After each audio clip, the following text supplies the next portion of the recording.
আসসালামু আলাইকুম রহমতুল্লাহ ওবরকাতুহু। নারায়ণগঞ্জ কলেজের আইসিটি বিভাগের প্রথম বর্ষের ছাত্রছাত্রীদের অনলাইনে ক্লাসে আমি মাহমুদ হাসান তালুকদার স্বাগত জানাচ্ছি। ইতিপূর্বে আমি তোমাদের একটি ক্লাস নিয়েছিলাম, তারই ধারাবাহিকতায় আজকে ক্লাসটি তোমাদের নিব।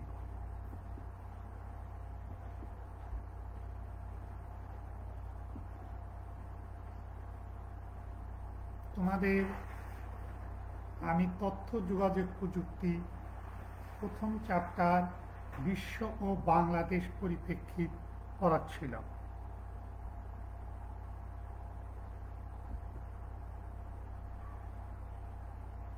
প্রথম ক্লাসে আমি তোমাদের বিশ্বগ্রাম সম্বন্ধে ধারণা দিয়েছিলাম।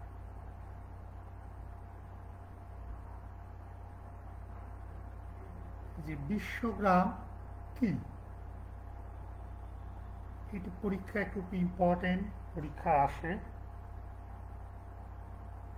তোমাদের অনেকগুলা সংজ্ঞা আমি দিয়েছিলাম। প্রথম যে বিষয়টি আমরা শিখব, বিশ্বগ্রাম বা গ্লোবাল ভিলেজ সম্পর্কে পরিপূর্ণ ধারণা লাভ করব। অর্থাৎ বিশ্বগ্রামটা কি বা বিশ্বগ্রাম বলতে কি বুঝো, জাস্ট বিশ্বগ্রাম সম্বন্ধে একটি বাস্তব ধারণা। 2 নাম্বার আমি যেটি পড়াবো, বিশ্বগ্রাম ধারণা প্রবর্তনকারী চিন্তা ভাবনা সম্পর্কে বিশদ জান। অর্থাৎ বিশ্বগ্রামটা কে আবিষ্কার করেছে তার সম্বন্ধে আমরা কিছু জানব। কারণ পরীক্ষায় তোমাদের বিশ্বগ্রামের জনককে বা বিশ্বগ্রামকে আবিষ্কার করেছে সে সম্বন্ধে প্রশ্ন পরীক্ষায় থাকে। 3 নাম্বার দেখো, বিশ্বগ্রাম বা গ্লোবাল ভিলেজের সুবিধাসমূহ জান। অর্থাৎ বিশ্বগ্রাম আমরা বাংলায় বলি, আর ইংরেজিতে বলি গ্লোবাল ভিলেজ। এর সুবিধা অর্থাৎ এই বিশ্বগ্রাম পড়লে আমাদের কি কি লাভ হবে।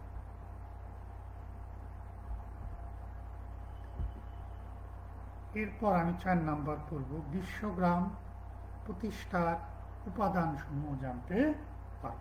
বিশ্বগ্রাম প্রতিষ্ঠার কি কি এলিমেন্ট বা উপাদান লাগে সেটি আমরা জানব। 5 নাম্বার, বিশ্বগ্রাম ধারণার সংশ্লিষ্ট প্রধান উপাদান সম্পর্কে জানব। তাহলে আমরা আজকে এই 5টি জিনিস আমরা শিখব। আমি আবার বলছি, 1 নাম্বার হচ্ছে বিশ্বগ্রাম বা গ্লোবাল ভিলেজের ধারণা, অর্থাৎ বিশ্বগ্রাম কাকে বলে এটা আমরা শিখব। 2 নাম্বার শিখব বিশ্বগ্রাম ধারণা প্রবর্তনকারীর চিন্তা ভাবনা সম্পর্কে, অর্থাৎ বিশ্বগ্রাম কে আবিষ্কার করছে সেটা সম্বন্ধে আমরা জানব। এরপর কি জানবো আমরা, বিশ্বগ্রামের সুবিধাসমূহ আমরা জানব। এরকম বিশ্বগ্রাম প্রতিষ্ঠার উপাদান সম্পর্কে আমরা জানব। 5 নাম্বার, বিশ্বগ্রাম ধারণা সংশ্লিষ্ট প্রধান উপাদান সম্পর্কে আমরা জানতে পারব।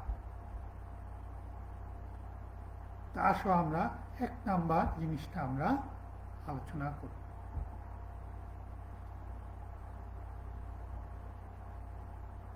দেখো, বিশ্বগ্রাম বা গ্লোবাল ভিলেজ বলতে সাধারণত এমন একটি ধারণাকে বোঝায়। ধারণা বা ইংরেজি হলো কনসেপ্ট, যেখানে বিশ্বের বিভিন্ন প্রান্তের লোকজন পরস্পরের সাথে সহজ যাতায়াত ও ভ্রমণ, গণমাধ্যম ও ইলেকট্রনিক যোগাযোগ, যেমন ব্র্যাকেটে radio, television, mobile phone, internet প্রভৃতি। অর্থাৎ যোগাযোগের যে মাধ্যমগুলো হয়, সাধারণত আমরা রেডিও মাধ্যমে যোগাযোগ হয়, তাই না? কোনো জায়গায় কি হয়, ঘূর্ণিঝড় হইলে বা কোনো কিছু আমরা আগে রেডিওতে জানতে পারতাম। এই রেডিওর ব্যবহার এখন অনেকটা কমে গেছে। এখন আমাদের টেলিভিশন, ইন্টারনেট, মোবাইল ফোন এগুলো আসছে। তো যাই হোক, আমরা রেডিওতে আগে জানতাম, এরপর এখন কি আমরা টেলিভিশনে জানি, অথবা আমরা টেলিফোনের মাধ্যমে জানি, অথবা আমরা মোবাইল ফোনের অথবা ইন্টারনেটের মাধ্যমে, অর্থাৎ যোগাযোগে এই মোট 5টি মাধ্যম। একটা radio, 2 number television, 3 number telephone, 4 number mobile phone, 5 number internet. এখন একটা মোবাইল ফোন আর একটা টেলিফোন, দুইটা একই রকম বোঝা যায়, তাই না? এখন মোবাইল ফোন মানে আমরা যেটা হাতে নিয়ে থাকি, আর ওই টেলিফোন যে সেটাকে বলা ল্যান্ড ফোন, এখনো আছে, কিন্তু আগে তো এই মোবাইল ফোনের যুগ ছিল না, আগে কিন্তু ল্যান্ড ফোন ছিল, আমরা যে কোনো জায়গায় ল্যান্ড ফোনে যোগাযোগ করতাম। কিন্তু এখন প্রযুক্তির উৎকর্ষ সাধনের ফলে এখন আমার মোবাইল ফোন আবিষ্কার হয়েছে। এখন আমরা সাধারণত ওই ল্যান্ড ফোনটা খুব একটা ব্যবহার করি না, আমরা মোবাইল ফোনটাই ব্যবহার করি। তাহলে যাও, ইলেকট্রনিক যোগাযোগ মাধ্যম বলতে আমাদের 5টি জিনিস বুঝতে পারছ, 5টি জিনিস। একটা হচ্ছে রেডিও, টেলিভিশন, এরপরে টেলিফোন, টেলিফোন বলতে এটা শুধু ল্যান্ড ফোন বোঝাচ্ছি, আর মোবাইল ফোন যেটা আমরা হাতে রাখি, আর একটা হচ্ছে ইন্টারনেট। এইগুলার মাধ্যমে যুক্ত থাকে এবং ক্রমে একটি একক কমিউনিটিতে পরিণত হয়। তাহলে এইটা হলো বিশ্বগ্রামে। আমি অনেকগুলো সংজ্ঞা দেবো ধীরে ধীরে, এটা একটু সংজ্ঞাটা একটু বড়, আমরা ধীরে ধীরে এই সংজ্ঞা ছোটোর দিকে যাব। তাহলে আমরা এখানে যা বুঝলাম যে বিশ্বগ্রাম বলতে সাধারণত আমরা একটা ধারণা কি বুঝি, ধারণাটা কি পরস্পরের সাথে আমাদের যোগাযোগ হবে। তাহলে বিশ্বগ্রাম হচ্ছে একটি ধারণা বা কনসেপ্ট, যেটা আমরা পরস্পরের সাথে যোগাযোগ হবে। যোগাযোগের সহজ মাধ্যম যাতায়াত হতে পারে, ভ্রমণ হতে পারে, কত মাধ্যম হতে পারে, অথবা ইলেকট্রনিক যোগাযোগ হতে পারে। এগুলার মাধ্যমে আমরা পরস্পর একটি একক কমিটি, অর্থাৎ আমরা এগুলার মাধ্যমে পরস্পরের সাথে যোগাযোগ করতেছি, তাই না? Connection with people.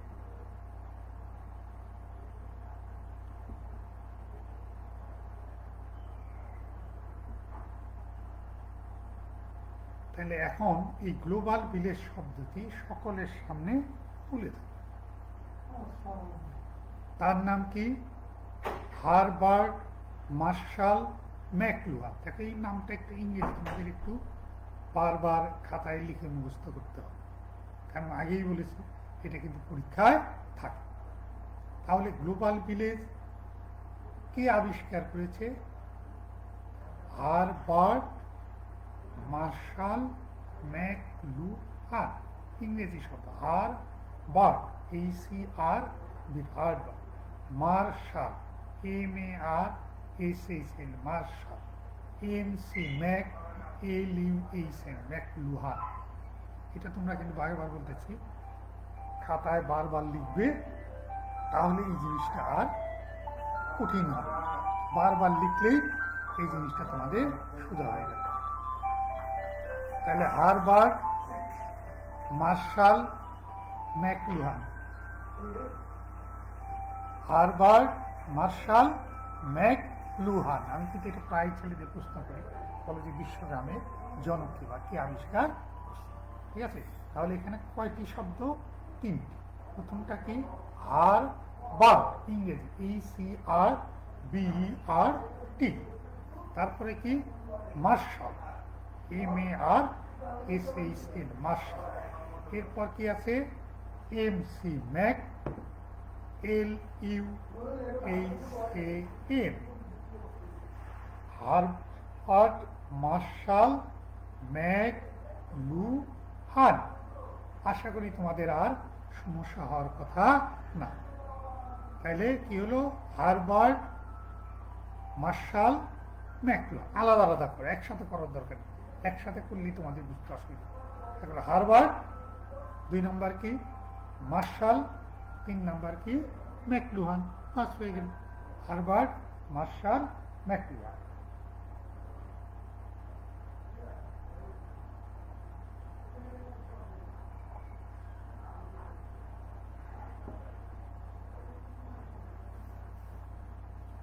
তাহলে আমরা জানলাম বিশ্বগ্রামের জনককে, হারবার্ট মার্শাল ম্যাকলুহান।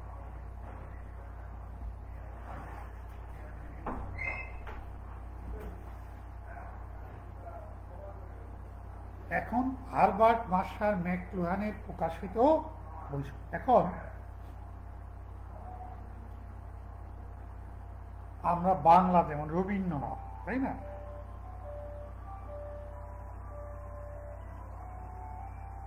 সে কিসের জন্য বিখ্যাত? গীতাঞ্জলি লিখেছে এই জন্য, তাই না, এই জন্য সে বিশ্ব পুরস্কার পাইছে, সেই জন্য নাম হচ্ছে রবীন্দ্রনাথ। এখন আমি যদি বলি এই রবার্ট মার্শাল ম্যাকলুহান কেন বিখ্যাত হইল, নিশ্চয় তার কোনো কারণ আছে। সে এমন কিছু লিখেছে যে লেখাটা সারা পৃথিবীতে সব মানুষ সেই বই পড়েছে, এই জন্য সে বিখ্যাত হয়েছে। ঠিক আছে। এখন 1962 সালে তার প্রকাশিত একটি বই, the Gutenberg Galaxy, the making of typographic man. দেখো ডান পাশে সেই ছবিটা প্রচ্ছদ দেওয়া আছে। তাহলে এই বইটা সে কত সালে লিখেছে? 1962 সালে, দ্য গুটেনবার্গ গ্যালাক্সি। তাহলে এই বইটা লেখার পরে এই রবার্ট মার্শাল ম্যাকলুহান বিখ্যাত হয়ে গেছে। রবীন্দ্রনাথ যেমন বিখ্যাত হয়ে গেছে, কবি নজরুল যেমন বিখ্যাত হয়ে গেছে, ঠিক তেমনি এই হারবার্ট মার্শাল ম্যাকলুহান 1962 সালে এই বই লেখার পর বিখ্যাত হয়ে গেছে। শুধু এই বই না, আরো আছে। তাহলে এখানে সনটা মুখস্থ করতে হবে 1962 সাল। কত সনে? কারণ পরীক্ষায় কিন্তু আমাদের অনেক সময় এমসিকিউ প্রশ্নে কিন্তু থাকে সন, যে রবার্ট মার্শাল ম্যাকলুহানের গুটেনবার্গ গ্যালাক্সি বইটি কত সনে প্রকাশিত হয়? 1962, 1961, 1963, 1964, কোনটি সঠিক? তাহলে আমরা দেব 1962। এখন আমি কিন্তু পড়ার সাথে সাথে তোমাদের পরীক্ষায় কী ধরনের প্রশ্ন হবে, সৃজনশীল এবং এমসিকিউ সবগুলো আমি কিন্তু তোমাদের ধারাবাহিকভাবে বলে দিচ্ছি, যাতে পরীক্ষায় তোমাদের কোনো সমস্যা না হয়।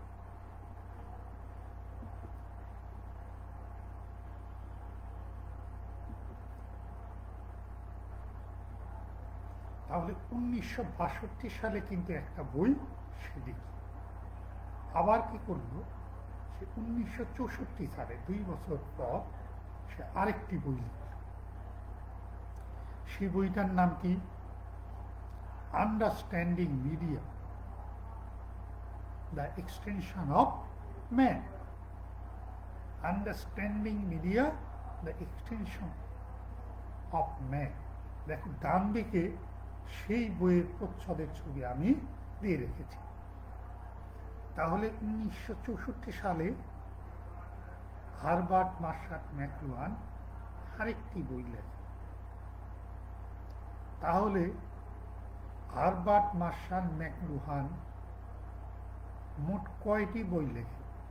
মোট 2টি। প্রথমটি হলে 1962, এরপরেরটা হল 1964। তাহলে এই 2টি লেখার পর হারবার্ট মার্শাল ম্যাকলুহান বিখ্যাত হয়।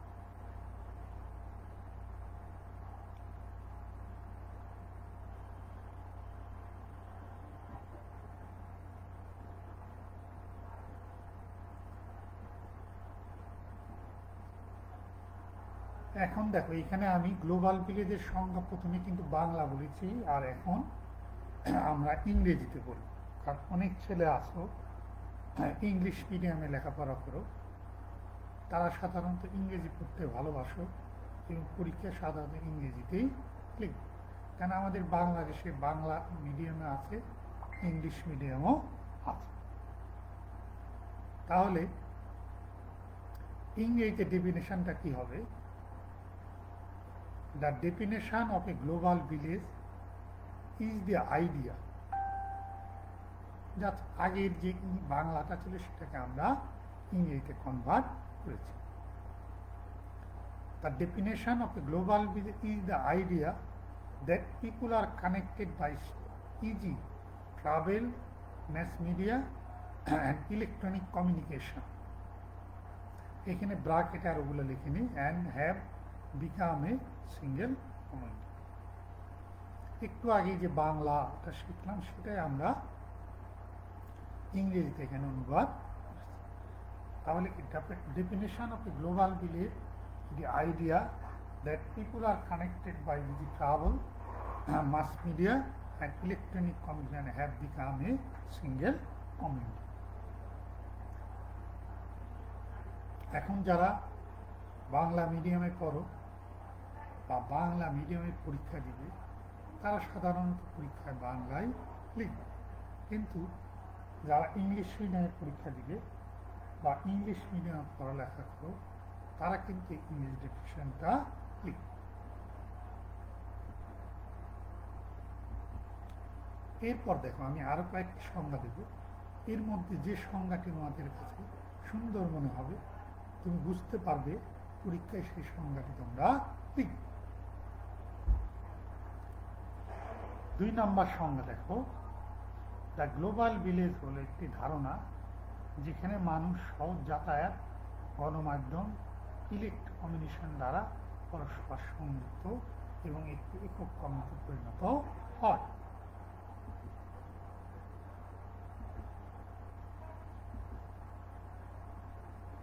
এটি একটি আরেকটি ইংরেজি definition, the modern world which can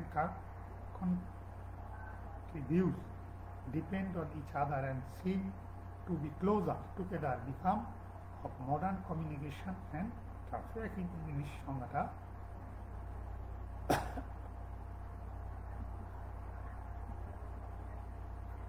দেখো আরেকটি সংজ্ঞা, একটি আধুনিক দুনিয়ায় যেখানে সব দেশসমূহ একটি অপরটির নির্ভরশীল এবং আধুনিক যোগাযোগ যাতায়াত ব্যবস্থার মাধ্যমে খুব কাছাকাছি মনে হয়।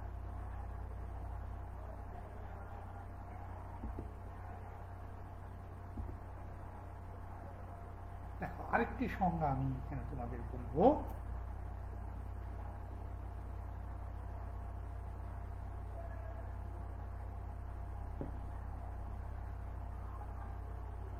যেটি তোমাদের অক্সফোর্ড আমেরিকান ডিকশনারি অনুযায়ী, অক্সফোর্ড আমেরিকান ডিকশনারি। দেখো এটা কিন্তু জনপ্রিয় অক্সফোর্ড আমেরিকান ডিকশনারি। আমরা সাধারণত অনেকেই যাদের বাসায় ডিকশনারি আছে দেখবো অক্সফোর্ড আমেরিকান ডিকশনারি আমাদের প্রায় ঘরে ঘরেই আমাদের আছে। ওই ডিকশনারিতে গ্লোবাল ভিলেজের সংজ্ঞাটা কি আছে সেটা আমি এটা আমার কাছে সবচেয়ে সহজ মনে হয়েছে। The world considered a single community linked by telecommunication। দেখো এর আগে যতগুলো সংজ্ঞা বললাম আমার কাছে এই সংজ্ঞাটাই সবচেয়ে সহজ মনে হয়েছে। তোমাদের কাছে কিন্তু সহজ নাও হতে পারে, তোমাদের কাছে যেটি সহজ মনে হবে, অথবা আমার এই 5-6টা সংজ্ঞা পড়ার পরে যদি তোমরা মনে করো যে না তুমি একটা নতুন সংজ্ঞা বানাবে, কোনো সমস্যা নেই, কারণ সৃজনশীল তো মানে কি সবার মতামতের অধিকার আছে। তুমি লিখতে পারো তোমার মতামত, তুমি যে মাথায় বুঝবে সেই অনুযায়ী তোমার ভাব প্রকাশ করবে। আমি যদি দেখি যে এটি সঠিক হয়েছে তাহলে আমি তোমাকে 15 নাম্বার দেব। এমন না যে বইয়ে যা আছে পুরো আমার তাই লিখতে হবে। সৃজনশীলে এটি পার্থক্য। আগে আমরা যে পড়তাম তখন যে বইয়ের ভিতর যা ছিল ওই তাই লিখি, এখন তো সৃজনশীলে বইয়ের ভিতর যা আছে ওই লেখার দরকার না। তাহলে the world consider a single community link by telecommunication. তাহলে এই পৃথিবীটা একটা কি সিঙ্গেল কমিউনিটি, অর্থাৎ একক সত্তায় পরিণত হয়েছে কিসের মাধ্যমে? By telecommunication. টেলিকমিউনিকেশন মানে যে এর আগে বলেছি তোমার টেলিফোন, ইন্টারনেট, ইমেল, মোবাইল।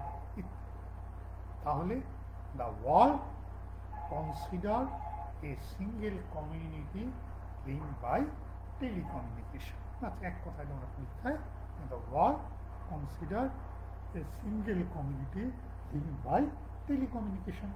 এটা বলে ইংরেজি। যদি বলো না স্যার আমি ইংরেজি কঠিন, আমি বাংলা লিখতে, হ্যাঁ লিখতে পারো, তাহলে এইভাবে লেখো দ্য ওয়ার্ল্ড, পৃথিবী, কনসিডার এ সিঙ্গেল কমিউনিটি, একক সত্তা পরিণত হয়ে গেছে কিসের মাধ্যমে? টেলিকমিউনিকেশনের মাধ্যমে। তার শেষ। তাহলে আশা করি আমার 1 নাম্বার যে প্রশ্নের ছিল যে গ্লোবাল ভিলেজ কি, গ্লোবাল ভিলেজের সংজ্ঞা কি, অথবা গ্লোবাল ভিলেজটা কি, আমরা বুঝতে পারব। আশা করি তোমরা পরীক্ষায় যদি এই গ্লোবাল ভিলেজ কি বা গ্লোবাল ভিলেজ বলতে কি বুঝো, অথবা গ্লোবাল ভিলেজের ধারণা দাও, অথবা গ্লোবাল ভিলেজ ব্যাখ্যা করো। আশা করি এই প্রশ্নের উত্তরটা তোমরা পরীক্ষায় দিতে পারবে, কারণ এই বিশ্বগ্রামটা খুব ভেরি ভেরি ইম্পর্টেন্ট। তোমাদের পরীক্ষায় প্রায় এই গ্লোবাল ভিলেজটা আসে। এরপর 2 নাম্বার তোমাদের প্রশ্নটা উত্তর আমি অলরেডি আগে দিয়ে দিয়েছি যে এই গ্লোবাল ভিলেজ কে আবিষ্কার করছে, তার সম্বন্ধে আমরা এর আগেও জেনেছি। Herbert Marshall McLuhan. এবং এই হারবার্ট মার্শাল ম্যাকলুহান কেন বিখ্যাত হলো, কোন কোন বই লেখে বিখ্যাত হলো, সেটাও কিন্তু আমরা ইতিপূর্বে আলোচনা করেছি। যেমন সে কি করছে, 2টি বই লিখছে, তাই না? একটি 1962 আর একটি 1964। তাহলে আমাদের প্রথম এবং দ্বিতীয় প্রশ্নের উত্তরটা তোমরা পেয়ে গেলে। এখন আমরা 3 নাম্বার প্রশ্নের উত্তর আলোচনা। 3 নাম্বার প্রশ্নটি ছিল যে গ্লোবাল ভিলেজের সুবিধাসমূহ।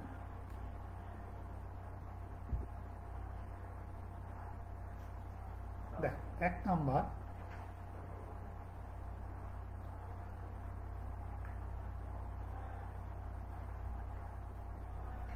বিভিন্ন দেশসমূহ এবং তাদের সংস্কৃতি সম্বন্ধে জানা যায়। তাহলে আমাদের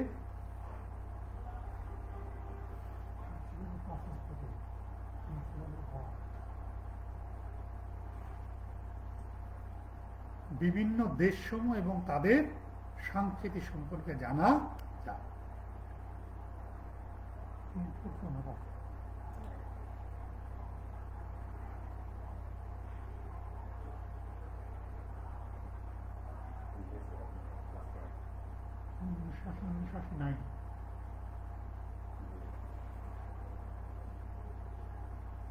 তাহলে বিভিন্ন দেশ এবং তাদের সংস্কৃতি বা কালচার সম্পর্কে আমরা জানব। এটাই আমাদের গ্লোবাল ভিলেজের 1 নাম্বার সুবিধা।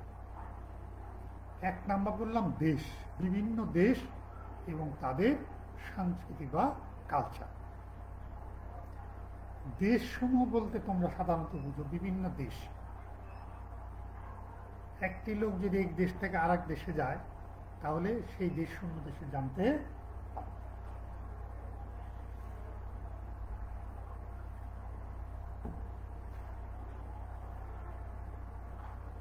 তাহলে দেশসমূহ, এক লোক যদি এক দেশ থেকে আরেক দেশে যায়, তাহলে সেই দেশ সম্বন্ধে জানতে পারে। 2 নম্বর কি বললাম, সেই দেশের কালচার সম্বন্ধে সে জানতে পারে।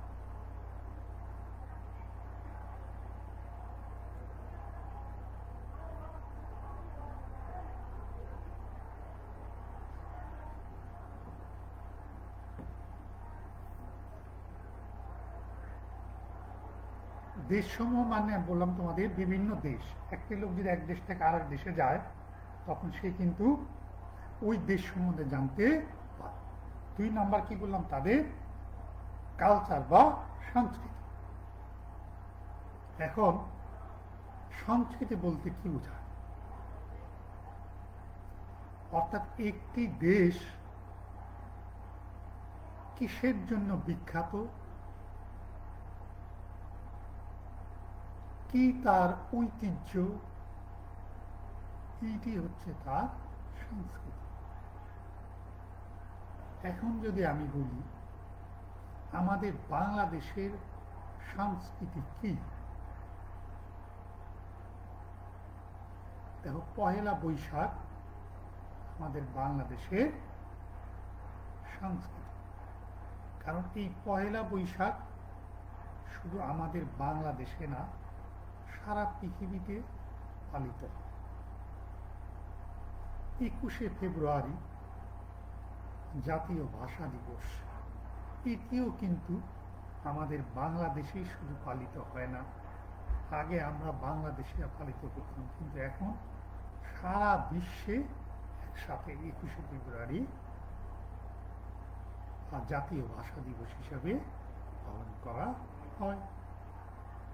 এরপর আমাদের, তোমরা সবাই জানো, আমাদের সুন্দরবন, এটি বিশ্ব ঐতিহ্যের একটি অংশ। অর্থাৎ বিদেশিরা যখন আমাদের বাংলাদেশে আসে তারা কিন্তু সুন্দরবন দেখার জন্য আসে, অথবা কক্সবাজার সমুদ্র সৈকত দেখার জন্য আসে। তার মানে এই সুন্দরবন এবং কক্সবাজার এটা আমাদের কি সংস্কৃতি বা ঐতিহ্য। এমনকি তোমরা সবাই জানো পহেলা বৈশাখ যে আমাদের দেশে পালিত হয় তখনই কিন্তু অনেক বিদেশিরা আমাদের বাংলাদেশে আসে এই পহেলা বৈশাখ দেখার জন্য। অর্থাৎ আমরা কিভাবে এই পহেলা বৈশাখটা পালন করি। ঠিক তেমনি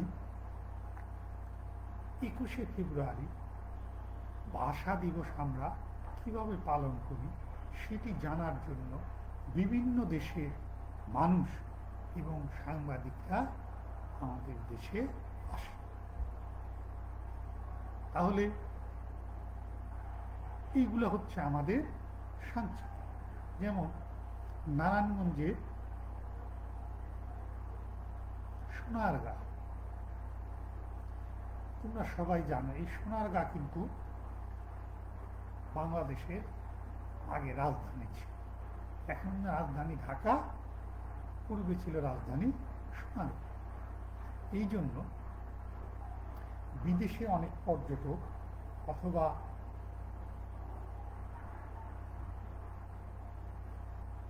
কোনো ব্যবসায়ী যদি বাংলাদেশে ভ্রমণ করতে আসে সে কিন্তু এই সোনারগাঁ গিয়ে দেখে আসে যে বাংলাদেশের প্রাচীন রাজধানী সোনারগাঁ কিরকম ছিল। তোমরা তো অনেকেই দেখেছ সোনারগাঁ। তোমরা দেখবে জয়নুল আবেদিনের একটি ছবি আছে যে ঠেলা গাড়িতে ধাক্কা দিচ্ছে। এই ঠেলা গাড়িতে ধাক্কা দিচ্ছে এই জয়নুল আবেদিনের যে ছবিটা, এইটাই কিন্তু আমাদের একটা সংস্কৃতির অংশ। তাহলে 1 নাম্বার সুবিধা কি আমাদের, আমরা একটা দেশ সম্বন্ধে জানতে পারবো। 2 নাম্বার, সেই দেশের সংস্কৃতি বা কালচার সম্বন্ধে আমাদের জানতে পারব। তাহলে এখানে আমাদের বেশ কয়েকটি ভিডিও আছে, আমি তোমার যে কোনো একটি ভিডিও আমি তোমাদের দেখাবো।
ঠিক আছে, তাহলে আমরা একটি ভিডিও দেখলাম। তাহলে এই ভিডিও দেখে আমরা নিশ্চয়ই কি বুঝতে পারলাম যে পয়লা বৈশাখ আমাদের দেশের যে সংস্কৃতি, এই সংস্কৃতি সম্বন্ধে আমরা জানতে পারব। আরও বেশ কয়েকটি ভিডিও আছে সুন্দরবন কক্সবাজার, এটা আজকে না, পরবর্তীতে আমি দেখাব।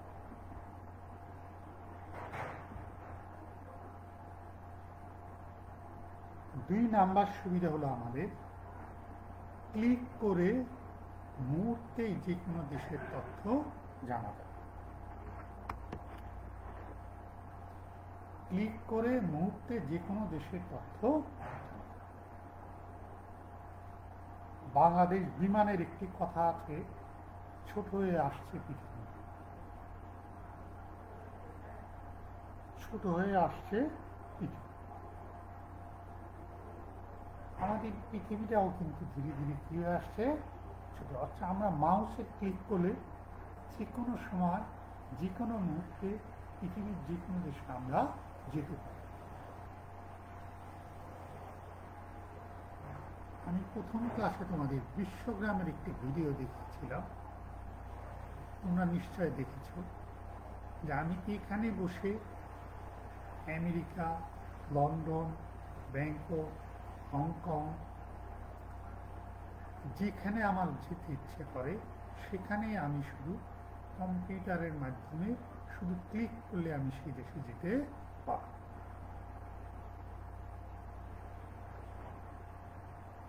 শুধু যেতে পারবো না, আমরা সেই সমস্ত দেশের তথ্য আমরা জানতে পারি। এই পরীক্ষাটা আমি একটা উদাহরণ দিই, তাহলে তোমাদের জিনিসটা আরো পরিষ্কার হবে। অনেক ছেলে ইন্টারমিডিয়েট পাস করার পর পড়ালেখার জন্য বিদেশে যেতে চায়।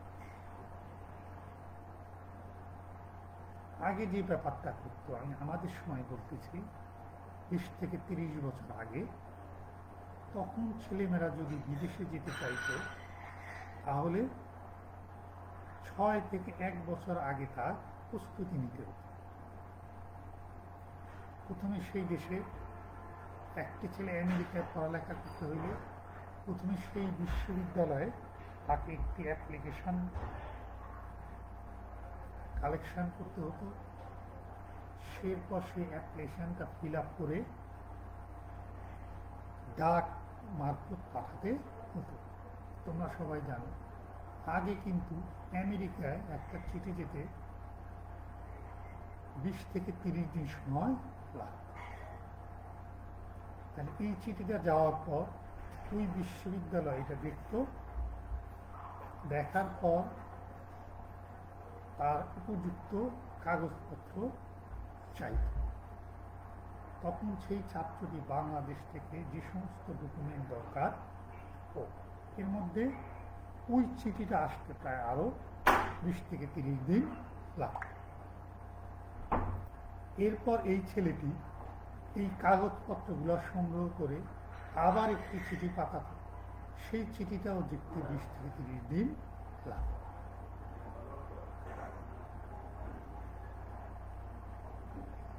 এরপর সেই বিশ্ববিদ্যালয় যদি মনে করত সেই ছেলেটি ভর্তি হওয়ার যোগ্য, অর্থাৎ তার প্রোফাইল, জিআরই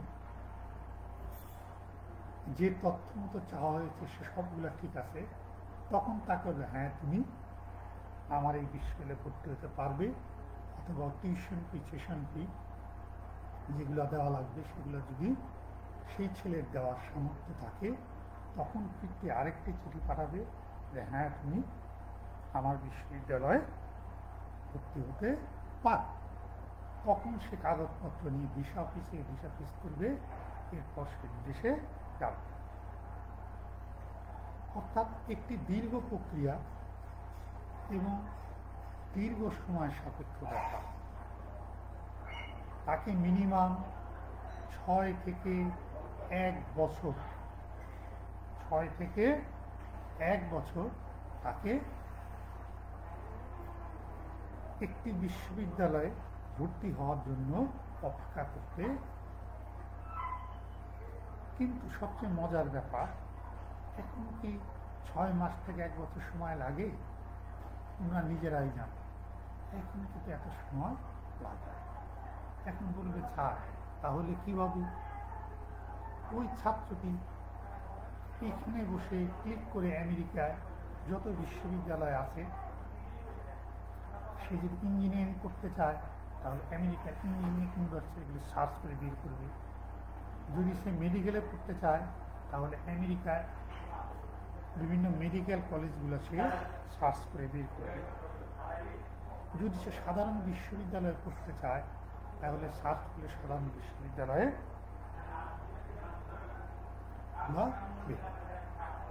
এরপর সে দেখবে যে সাবজেক্টটা সে পড়তে চেয়েছে ওই বিশ্ববিদ্যালয়ে সেই সাবজেক্টটা আছে কি। এরপর দেখবে ওই সাবজেক্টে অ্যাপ্লাই করার মতো কী কী যোগ্যতা আছে, সেই যোগ্যতা সেই ছাত্রে আছে কি। এরপর কি করবে, ওই বিশ্ববিদ্যালয়ে অনলাইনে একটা ফর্ম আছে, সেই ফর্মটা ফিল আপ করবে এবং যাবতীয় তথ্যগুলা সাধারণ ফাইল করে অথবা পিডিএফ ফাইল করে ওই অনলাইন অ্যাপ্লিকেশনের সাথে সে পাঠিয়ে দিবে। তাহলে এই তথ্যগুলা পাঠাতে 1 সেকেন্ডের ভিতরে সে আমেরিকার বিশ্ববিদ্যালয়ে সেই তথ্যগুলা পেয়ে যাবে। এরপর ওই বিশ্ববিদ্যালয় যদি মনে করে এই ছাত্র ওই বিশ্ববিদ্যালয়ে ভর্তি হওয়ার যোগ্য আছে, তখন ওই বিশ্ববিদ্যালয় কিন্তু তার ইমেইলে একটি মেসেজ পাঠাবে যে তুমি আমাদের বিশ্ববিদ্যালয়ে অ্যাপ্লিকেশন করেছ, তোমার কাগজপত্র সব ঠিক আছে, তোমার যোগ্যতা সব ঠিক আছে, তুমি আমার বিশ্ববিদ্যালয়ে ভর্তি হতে পারো। তখন সে এই কনফার্ম মেসেজটা পাবার পর সে এটা নিয়ে ভিসা অফিসে যাবে এবং ভিসা ফিস করবে এবং ভিসা হয়ে গেলে সে সরাসরি ওই বিশ্ববিদ্যালয়ে চলে যাবে। তাহলে এখন প্রক্রিয়াটা দেখো, এখন কি আর 6 মাস থেকে 1 বছর সময় লাগে? অবশ্যই না। এখন খুব কম সময়ে, প্রায় 1 সপ্তাহ থেকে 15 দিনের মধ্যে সব কাগজপত্র ঠিক করে সে বিদেশে চলে যেতে পারে। তাহলে এই যে মুহূর্তের মধ্যে যে কোনো দেশের তথ্য জানো, আমি এটা জাস্ট তোমাদের যে ছেলেরা ইন্টারমিডিয়েট পাস করার পর মেডিকেল ইঞ্জিনিয়ারিং বিদেশে ভর্তি হতে যাবে তাদের কথা জানালাম। এখন ঠিক সিমিলারলি যদি একটি অসুস্থ রোগী যার ক্যান্সার হয়েছে সে এখানে ট্রিটমেন্ট করবে না, সে সিঙ্গাপুর, ইন্ডিয়া অথবা আমেরিকায় কোনো উন্নত দেশে গিয়ে সে চিকিৎসা করবে, তাহলে সেও কিন্তু এই অনলাইনে ইন্টারনেটের মাধ্যমে তার ল্যাপটপের মাধ্যমে সেই হাসপাতালের তথ্যগুলা নিতে পারবে মুহূর্তের মধ্যে। অর্থাৎ তার কোনো সময় ব্যয় করতে হবে। তাহলে আশা করি এই লাইনটার অর্থ তোমরা সবাই বুঝতে পারবে। ক্লিক করে মুহূর্তে যে কোনো দেশের তথ্য জানাবে। 1 নাম্বার কি বলেছিলাম মনে আছে তো নাকি? যে কোনো দেশ এবং তাদের কালচার বা সাংস্কৃতিক ওই যে ভিডিও দেখালাম একটা পয়লা বৈশাখ, তোমাদের আমি প্রায় মাঝে মাঝে একটু ভিডিও দেখাবো, কারণ আমি ছোটোবেলায় যখন স্কুলে পড়েছি তখন আমার এক স্যার প্রায় বলতো দেখার জিনিস মানুষ কখনো ভোলে না। অর্থাৎ আমাকে পড়তে হলে কোনো জিনিস, যেমন আমি জাস্ট প্রায় ছাত্রদের বলি, আমি যদি ক্লাসে 2টি গ্রুপ করি, একটি গ্রুপকে আমি কক্সবাজারে নিয়ে গেলাম, আরেকটি গ্রুপকে আমি বাংলাদেশে রাখলাম। এখন কক্সবাজারে ঘুরে আসার পর আমি একটা রচনা প্রতিযোগিতা দিলাম বাংলাদেশের সবচেয়ে দীর্ঘতম সমুদ্র সৈকত কক্সবাজার। এখন তোমরাই বল, আমি এক গ্রুপকে বাংলাদেশে রেখেছি আর এক গ্রুপকে ঠিক সরাসরি কক্সবাজারে নিয়ে গেছি। এখন রচনা লেখার সময় কোন গ্রুপের রচনা ভালো হবে? বলবে যে স্যার যে গ্রুপটা কক্সবাজারে গেছে সেই গ্রুপটাই তো ভালো হবে। অবশ্যই হবে, তার কারণ সেই গ্রুপটি তো কক্সবাজারে গিয়ে বাস্তবে সব জিনিস দেখে আসছে, বাস্তবে সব জিনিস সে দেখে আসছে এবং সে ওই কথা মনে করে সে কিন্তু রচনা লিখতে থাকবে। তার মনের মধ্যে একটা ভাবের উদয় হবে, সে রচনা লিখতে লিখতে কবিতা লিখে ফেলবে, তাই না, কক্সবাজার সুন্দর। কিন্তু যেই ছেলেটি কখনো কক্সবাজারে যায়নি, তার লেখা কিন্তু ওই বাস্তবে যে দেখেছে তার মতো কখনো হবে না। হবে কি? অবশ্যই হবে না। তাহলে তোমরাই বুঝতে পারলে দেখার জিনিস এখনো মানুষ করে না। এই জন্য আমি এই যেহেতু আইসিডি তোমাদের পড়াবো, যে তোমাদের পড়ার ফাঁকে ফাঁকে যে সমস্ত জিনিসের সাথে আমার এই দেখার জিনিস জড়িত, সে সমস্ত জিনিসগুলো আমি তোমাদের দেখাবো।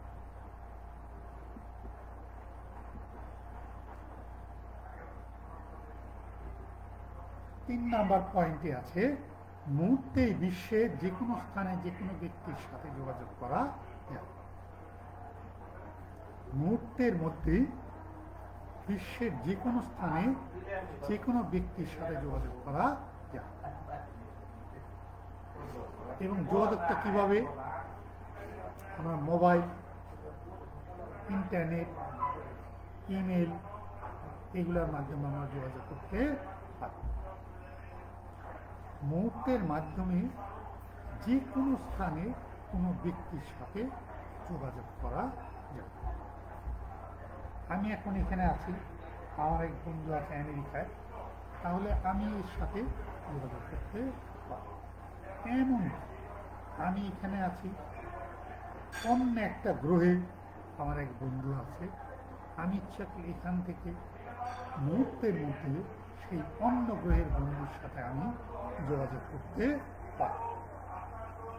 তাহলে 3 নম্বর পয়েন্টটা আশা করি তোমরা বুঝতে পারবে যে মুহূর্তের মাধ্যমে বিশ্বের যে কোনো ব্যক্তির সাথে কীভাবে যোগাযোগ করা যায়।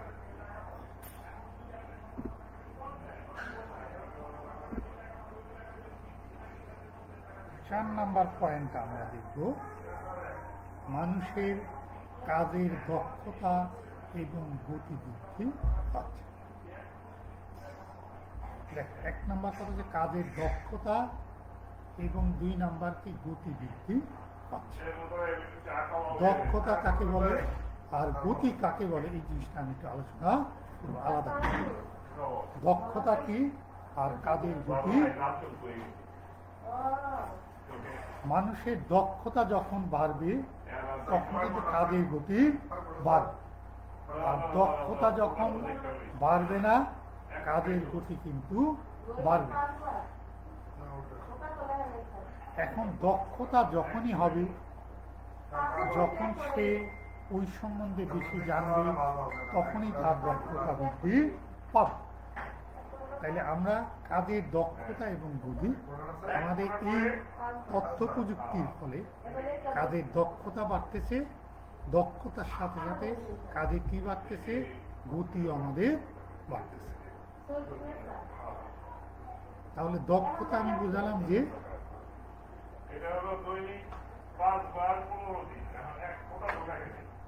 তার কাজ করার ক্ষমতা বলা হয় দক্ষতা। আর গতি বলতে সে কত স্পিডে কাজ করতে পারছে।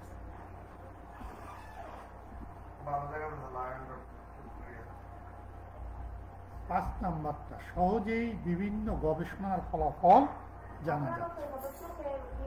সহজেই বিভিন্ন গবেষণার ফলাফল জানা যাচ্ছে। গবেষণা কেউ যদি এখন যেমন ক্যান্সার চিকিৎসার গবেষণা চলতেছে, এখন কেউ যদি এই ক্যান্সার চিকিৎসার নতুন করে গবেষণা শুরু করতে চায়, তখন তাকে কিন্তু পূর্ববর্তী ইতিহাস আমাকে জানতে হবে।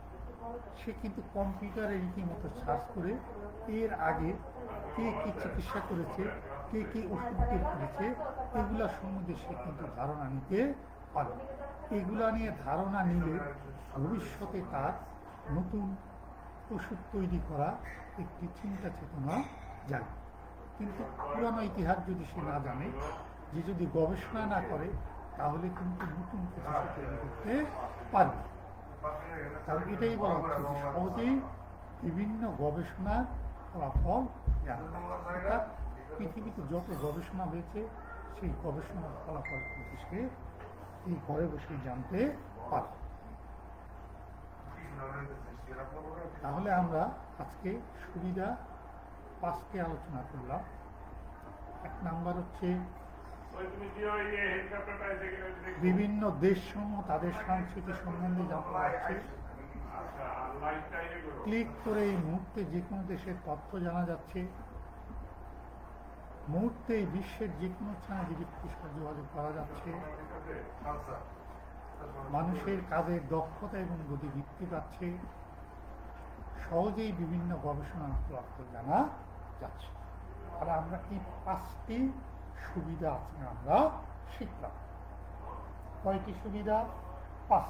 দেখ আমি আবার বলতেছি পরীক্ষায় কি সুবিধা। 1 নাম্বার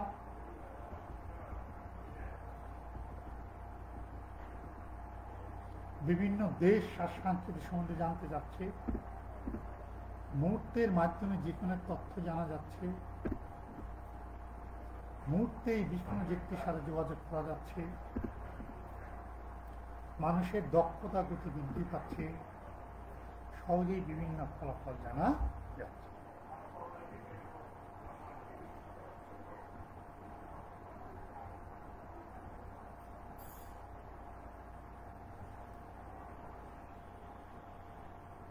তোমাদের সময় প্রায় শেষের দিকে, আর 5 মিনিট আছে। এই 5 মিনিটে আমরা ছোট্ট একটা ভিডিও দেবো কক্সবাজারে।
ঠিক আছে, আজকে এই পর্যন্তই।